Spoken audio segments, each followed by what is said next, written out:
Now let's talk about some shit that is immediately relevant. Actually, two things, but first let's do the trans-related topic.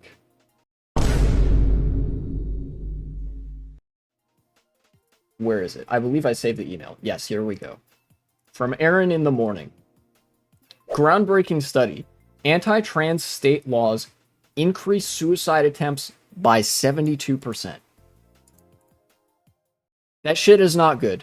So I oh, okay. Well, there goes my video game. It crashed. I've talked a little bit about the anti-trans battle going on in the United States. I can't cover the individual instances in which it happens, but basically know that if you are going to a state controlled by conservatives, it is going to be functionally illegal to be trans. And much of the social and medical support networks that trans people have to rely on in order to complete their transition and be able to function well in society post-transition or during transition, that's going to not be present in conservative states. Again, because it's outlawed. And now, because a lot of these laws were passed in 2022 and 23, a year and a half, 2 years have passed, and that is enough time for data collection to now be available to the public, for the data to be basically aired out, and for us to see the effects of that. I hate how happy that statistics probably makes some demonic Republican politicians. Oh yeah, this statistic makes Republican politicians very happy. This study about increased trans suicide attempts, published in Nature, offers critical insight into the effects of anti-trans legislation, including healthcare bans on transgender youth, and is the first study of its kind.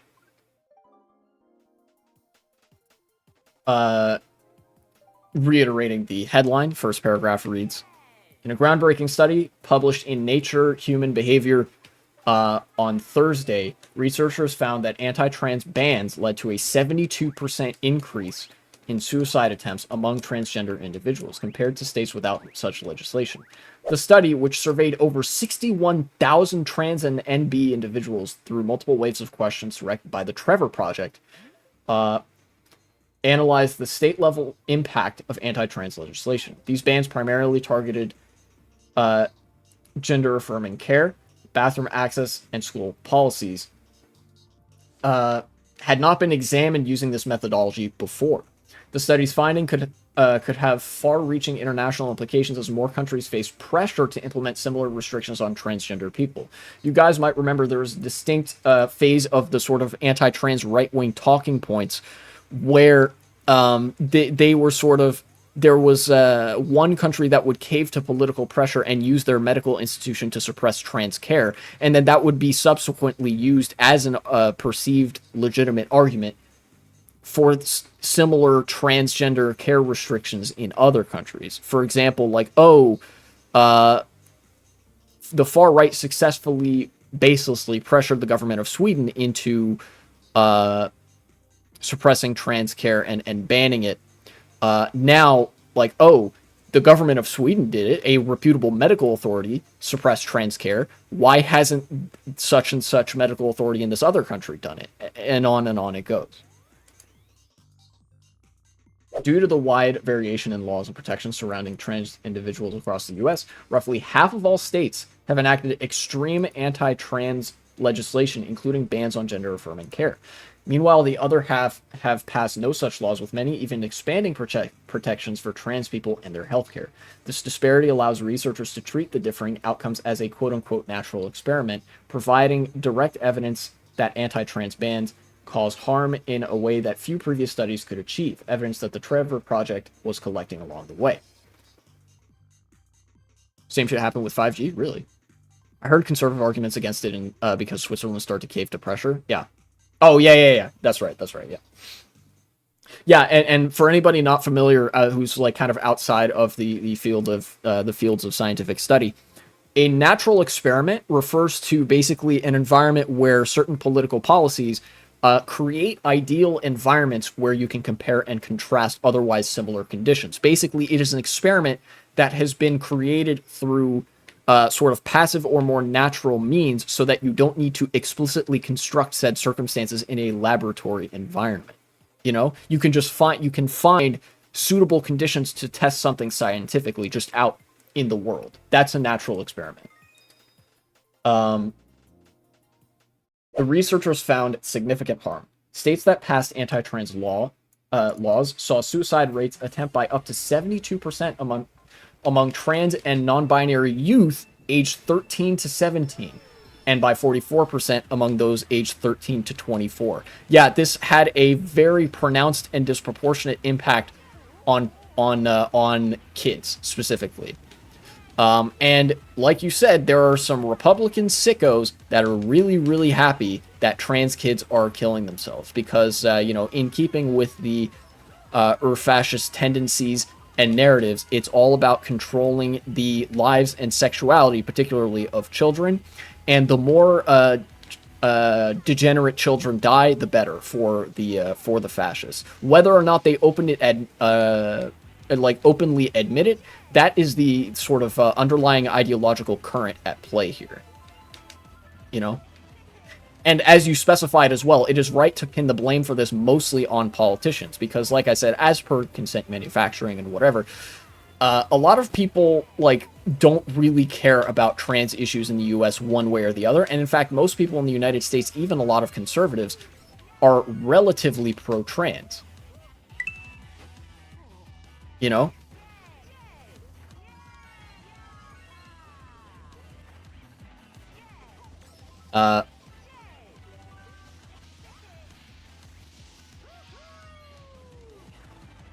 Let's see, on this straightaway I might be able to. Strengthen the evidence of casualty. The researchers controlled for various factors, including state-by-state differences, race, age, the impact of COVID-19, and let's see, one more thing. I didn't quite see what it was. And even conducted alternate placebo tests. I don't know how you would accomplish that, but okay. Maybe, I just don't know.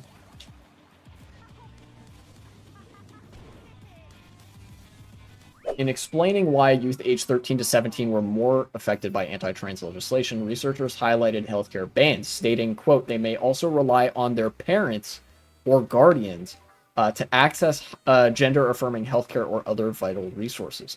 These additional complications, combined with the impact of anti-trans legislation, likely compound for younger transgender and non-binary individuals, contributing to the effects described in the study. Basically, young people are so especially vulnerable that this impacted them disproportionately because, they have nowhere to go otherwise. And a lot of people in red states might have parents that are anti-trans or view them as subhuman. Even though I did say that a lot of conservatives are, even relatively speaking, pro-trans, most conservatives are really transphobic. That just means they wouldn't literally form a lynch mob if their kid came out as trans. They might still do some pretty bad shit.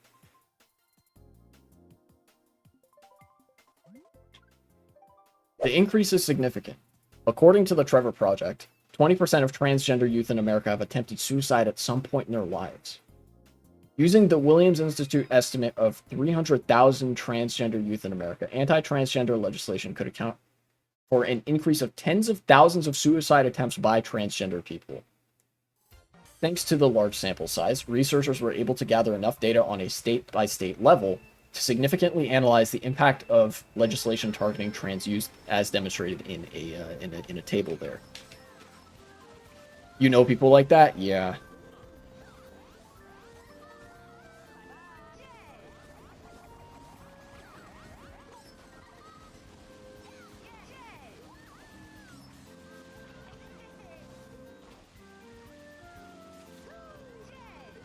Damn it, I was gonna say something and then I forgot what I was gonna say. They talk about trans people like they're degenerates and subhuman, but treat them decently. Oh yeah, of course, because these people are fucking cowards, of course. You know, they don't want to face any of these social repercussions for their beliefs, so they simply espouse them in private when nobody who would be affected by those beliefs are around to hear.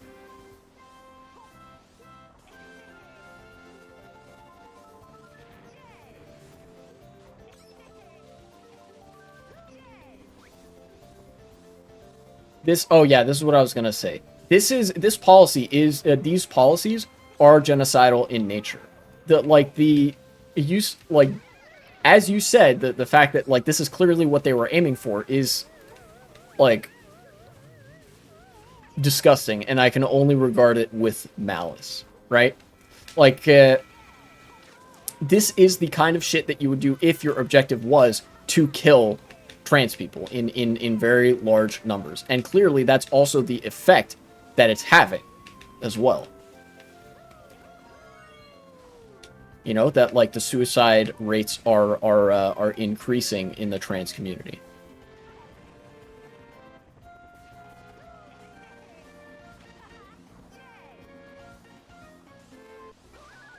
I'm pretty far ahead.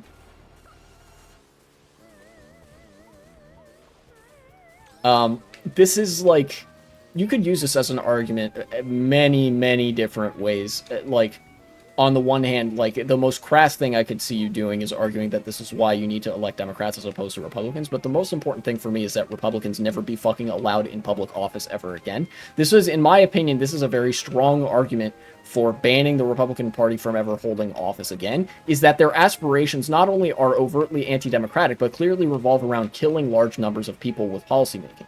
This is a prime example of social murder, that, like, the policies are designed to have such drastically bad outcomes that people die as a result. This is, like, this is more destruction than any serial killer in history has ever been capable of. You know?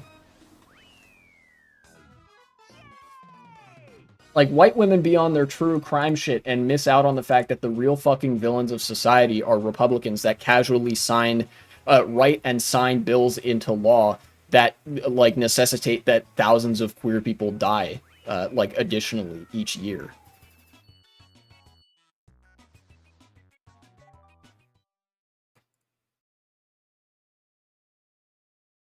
Findings add to a growing body of research showing that gender-affirming care saves lives, while bans on such care, along with forced outing policies in schools and bathroom restrictions, have significant impacts on transgender youth and young adults in affected states.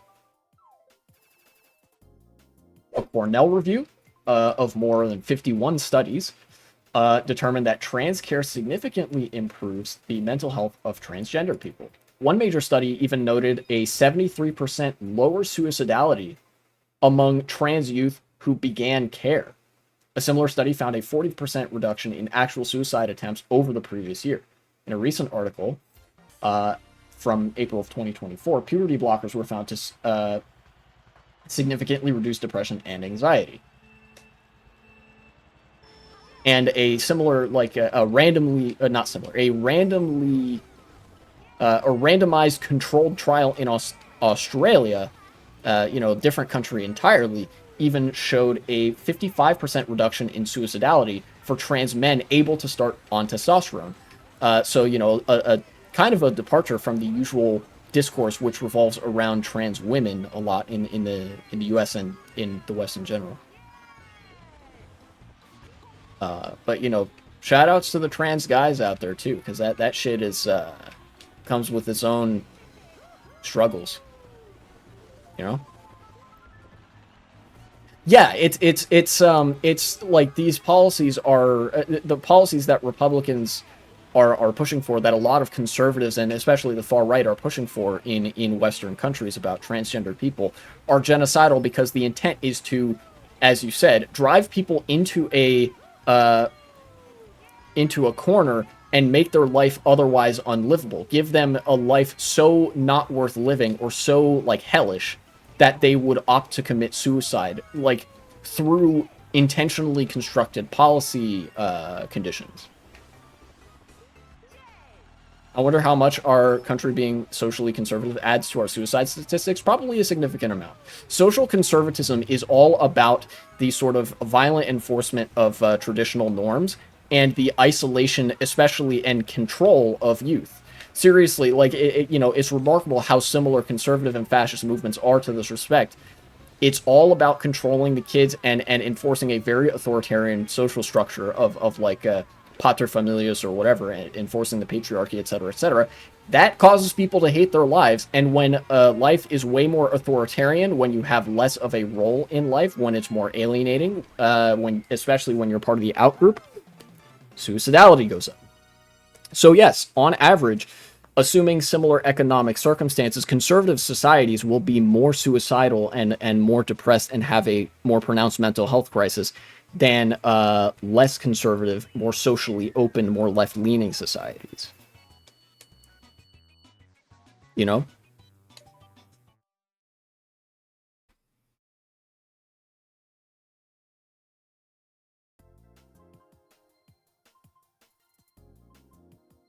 In Germany, a recent review by over 27 medical organizations has judged that not providing treatment can do harm to transgender youth. The evidence around transgender care led to a historic policy resolution condemning bans on gender-affirming care by the American Psychological Association, the largest psychological association in the world, which was voted on by representatives of its 157,000 members. But yeah, as this article from Aaron in the Morning goes on to outline, is that this, like, all this stuff, there's a lot of evidence now coming out directly on the pro-trans side of the of the debate.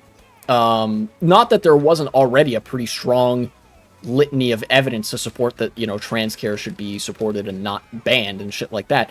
But like, I think the winds have shifted in terms of like the perceived position of governments and the scientific community, because now we know, like, basically beyond a shadow of a doubt that banning trans care endangers and kills trans youth, and supporting trans care and creating updating and adapting medical systems and stuff to that saves people's lives and enables trans people to live healthily and happily, just like you would ideally want anybody to. And I think that this deserves, like, as much as it might seem a dry reading of a news article on the subject, I think it is more than worth covering this because of the amount of coverage that the Cass review got.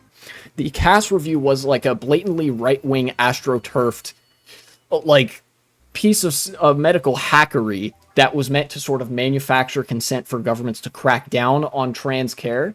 And I think this is a great counterpart to that. An overwhelming body of evidence to suggest, no, Dr. Cass, go fuck yourself. The shit that you propose, restricting trans care, actually kills trans youth and just kills trans people in general. So unless that's your goal, don't do that. And, you know, the implied undercurrent there being, if that's your goal, then what the fuck is wrong with you? Get the fuck out of here, you know?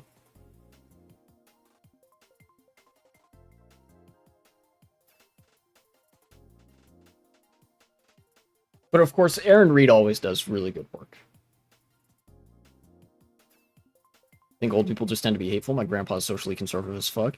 Anytime he goes down the street, he complains about guys having long hair looking like faggots. But recently I found out from my grandma that he is bi and used to fuck a shit ton of men. That is funny as fuck. Average bisexual European individual.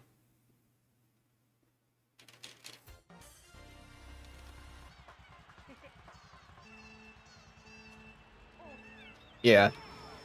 Somebody ought to, well, I think somebody ought to explain to him, like, motherfucker, you literally like penis.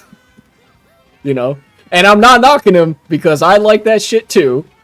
But, you know, like, it's like, what the fuck is wrong with you? Not, like, I'm not gonna do the whole, like, oh, he's hypocritical thing. But more so, I'm interested in the, like, dog, how do you not, like, understand the contradiction in what you're saying here? Like, what, you're gonna get on people for looking like women? Because you clearly like both men and women, but, like, what the fuck does that matter to you? So shocked when I found out about that, Lamau. I always assume that there is a general current of homoeroticism under every homophobe. You know, every homophobe thinks about dick and gay people way more than your average gay person even does. Like, they're gay as hell. You know? So anytime somebody is, like, is homophobic, I start, you know, the suspicions start arising, and then obviously if somebody's homophobic as fuck, that like erases all doubt from my mind. Like, oh yeah, this person's a fiend for the cock and balls. And of course, I say a fiend for the cock and balls because usually the most vitriolic homophobes are, you know, the old men or just the, you know, the men.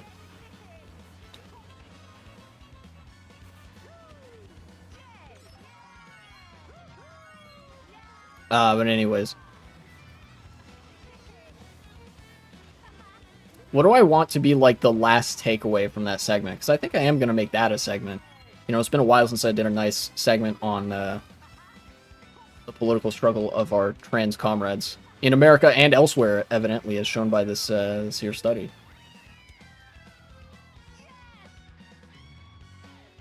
I don't know. I guess I have said most of what I want to say. I guess this is the kind of social progress. This is an example of what I mean when I say that, like, consent has to be so concertedly manufactured for such a long time in order to have a sort of advance of reactionism at all, because it's like the vast majority of people are like, yeah, I think people dying is bad, actually. Like, it's so, I don't want to get into moral realist territory or anything, but like, it's so self-evident that in order to have a stable society, you don't want people to commit suicide, regardless of their, you know, their immutable group affiliations, that like, this is just very obviously bad to anybody who's not an absolute psycho. And it is a very,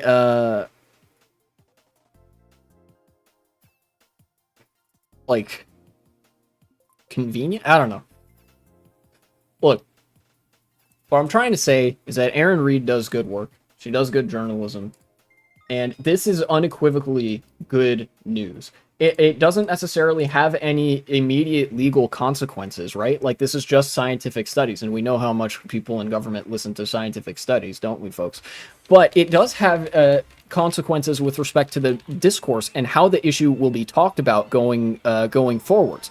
That now there is no wedge with which to argue on any sort of grounds of reasonable skepticism that, oh, you know, maybe we shouldn't be providing such care to vulnerable youth. No, all the evidence now, like, you know, not just all the evidence available, but a new overwhelming body of evidence supports the argument in favor of, like, kids should have access to medical care, whatever their needs may be. This chapter simply being with transgender care, because this used to be a hill that conservatives would die on for psychological care. It used to be taboo for people to get therapy, and that had to be a battle that was, like, struggled over and eventually resolved. And now this one, it seems like, has been at least taken to a point of progression where the only thing that conservatives can say as an argument against trans people is an argument straightly from degeneracy and nothing else, which is good for the public discourse, because it means that they're not going to be winning any sympathy from people who aren't already diehard transphobes. You know? I think that I'm comfortable with that being my final take. Future me, cut the segment there.